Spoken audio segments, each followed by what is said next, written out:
The opinions expressed in this program are those of the speaker and do not necessarily reflect the views of the ownership, management, or staff of Sunrise Broadcasting and its sponsors.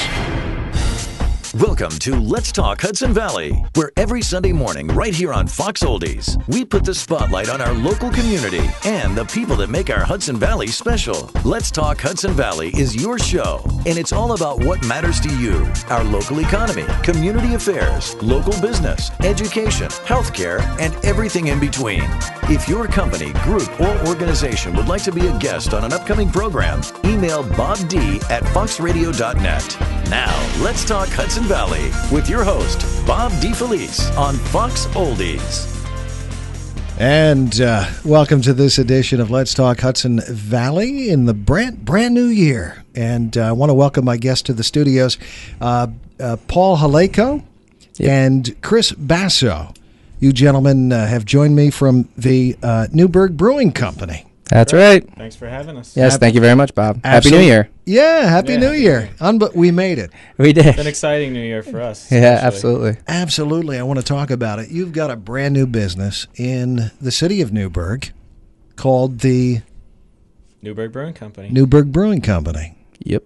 How did this is exciting, actually. You're a brewing company. You brew beers. Exactly.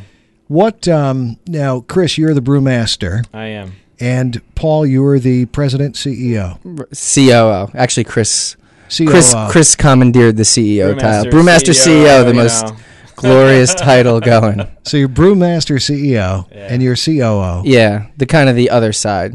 He brews the beer, I do all the other stuff. Yeah, pretty much. A good team. Right. Oh, yeah, no, a absolutely. necessary team. How'd you guys meet? We've known each other since we were probably 12 or 13. Met in, I guess, middle school it would have been. Washingtonville School District. Washingtonville, yep. We both grew up there. And played ice hockey together. Yep. Very good friends all our lives since then. He followed me to Boston University. I did. I missed him so much. You guys went to Boston. We went to Boston University. Where did the idea for brewing beer come about? Was that something you decided in middle school or Yeah.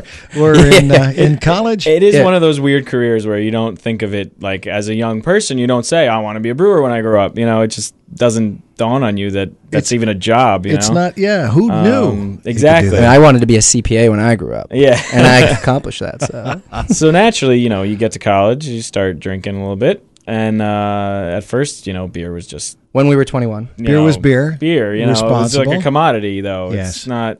And then actually, I give credit to our college roommate who was of British descent. Oh, yeah. And his family was in town one time, and we went out, and we went to this bar that had like 100 beers on tap. And that was one of the first times I really was tasting all these different kinds of beers. That wasn't in Cheektowaga, New York, was it? No, that was up in Boston. Okay, It was up in Boston. Was it Sunset? Sunset Bar and Grill, yeah. Okay. And so the first time I had a bunch of great beers, and so that's how I got into craft beer. Just sort of better quality beer and made with all different flavors and different ingredients and just craft beer. And that's sort of, well, I'll probably say craft beer a lot throughout. Yeah, So that's sort of what it is. It's made more traditional methods and traditional ingredients and to a higher sort of standard and just very imaginative, lots of different things. It's not mass produced. Exactly. Okay. If you're just tuning in, it's Let's Talk Hudson Valley. Today we're talking brand new year. We're talking about a brand new business in Newburgh Brewing Company. And in the studio with me, Chris Basso. He is brewmaster and CEO. Also, Paul Halayko. He is COO. And this is just, I love business in general. I love new business. And I'm really excited that you guys are here in Newburgh. Thank you. Now, where are you located, or where are you in Newburgh? Give us a sense of where 88 South Colden Street is our actual address, but for everybody familiar with the city of Newburgh, where our neighbor right across the road is Washington's headquarters. So we're physically located between Washington's headquarters and the Hudson River. And for anybody who really knows the city of Newburgh, our building's the old Newburgh paper box factory. Nice. Mm-hmm. And so have you taken over the whole building? Or? Yep. Yeah. Beautiful old brick buildings built in 1860s.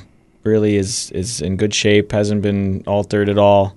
So it's just brick and big wood beams, and it's beautiful, really. Perfect I love place. It. I love it. It looks like a brewery already. Yeah, perfect place for what you're doing there. Absolutely. Let's talk about what you are doing. you're going to brew beer there, or you're brewing beer there now. What kinds of beers would we find? Yeah, well, we'll be doing craft beer. We're a craft beer brewery. We'll be doing all different kinds throughout the year.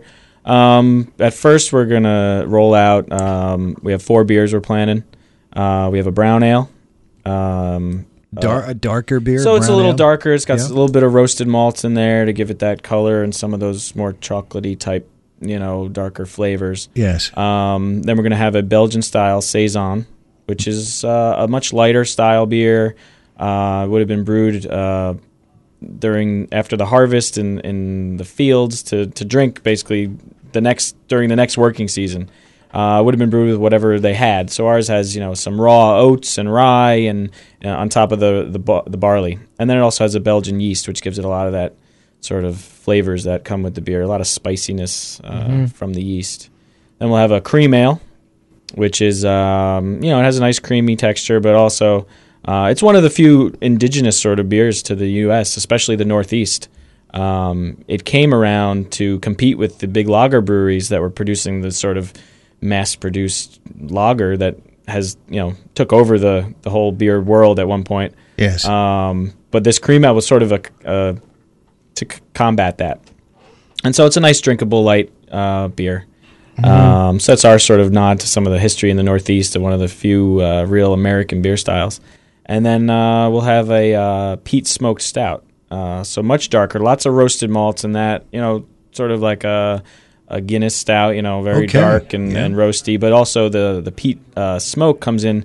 They roast or dry the grain over a peat fire, so it smokes it as so it has a smoky character to go with that roastiness. And nice, you have a real nice selection. A couple different things. Yeah, but if I can interject too, I think one of the big focuses of our type of beer is what we call sessionable.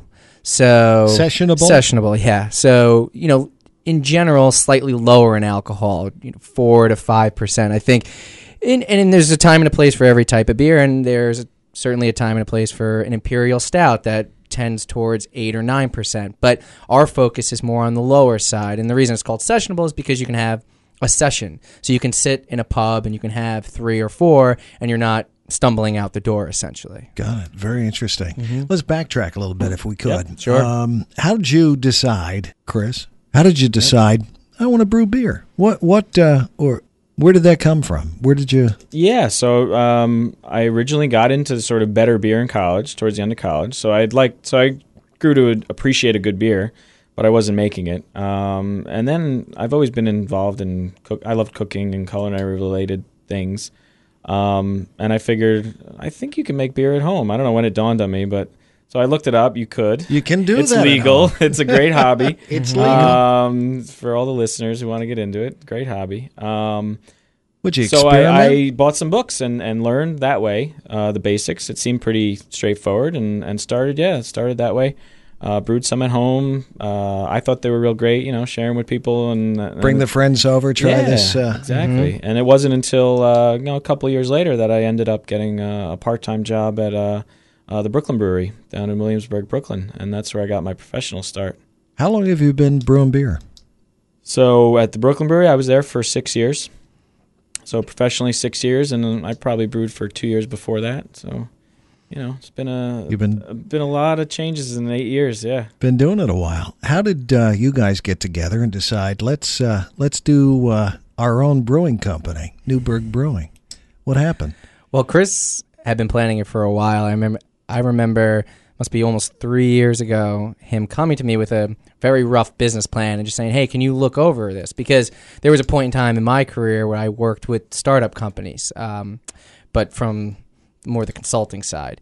So I looked at the business plan, I gave him some notes, and he took them away. And then when we would see each other, because we both were living in the city, I would say, what's going on with the brewery? What's going on with the brewery? And then it was until the last summer, and I was working at a bank at the time, and we went out to dinner, and I hadn't seen him in a while, and it was the tail end of my 2-week vacation, actually.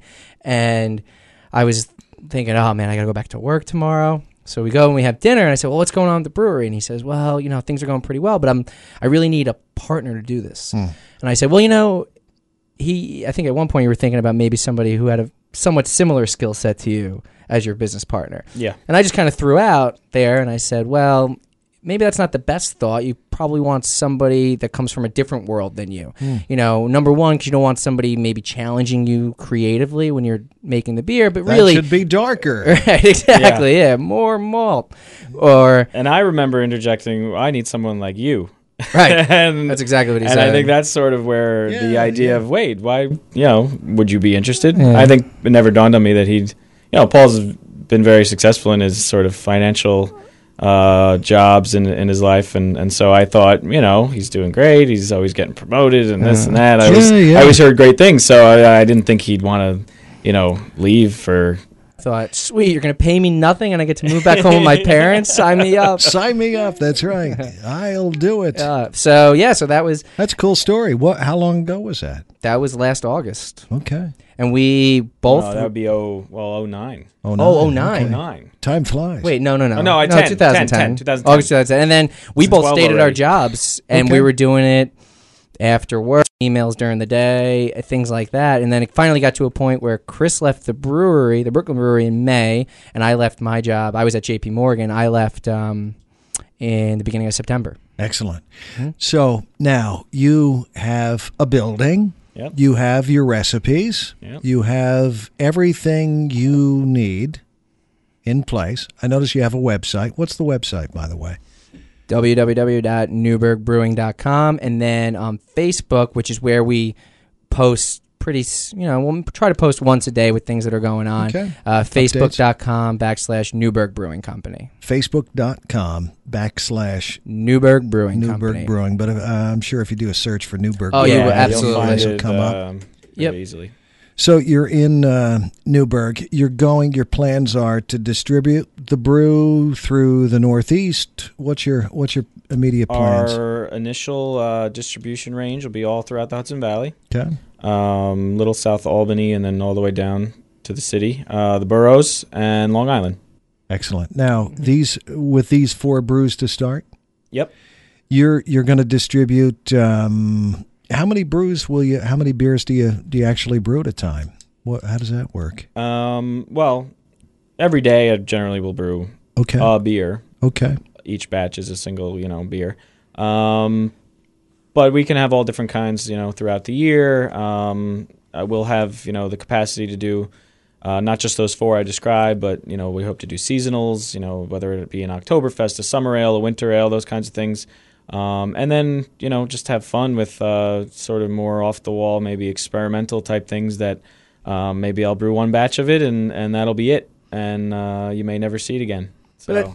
And that's definitely important to you, is that creativity, creative flexibility, to be able to do those once a year complete specialty beer. Sure, the fun stuff. Exactly. 'Cause as much as I love the work of brewing, it's like a chef having to cook the same meal every single day, Right. It gets a little stale. So, it's fun to sort of experiment with new ingredients or techniques or, just different flavors. It's that creativity. Yeah, and I think the customers, especially craft beer customers, are look for that. They drink craft beer because they like different flavors. They like different. If they like one thing, they'd probably just drink Bud and that would be it, or whatever the case may be. Right. But they look for variety. They look for something that's unique and different. Exactly. And it's fun. Yeah, absolutely. If you're just tuning in, it's Let's Talk Hudson Valley. Today we're talking about a brand new business, and it's the Newburgh Brewing Company. Your slogan, Brewed with Heart? Brewed with Heart, that's right. Brewed with Heart. We're going to talk about that and how that ties in to Newburgh Brewing Company coming up on Let's Talk Hudson Valley.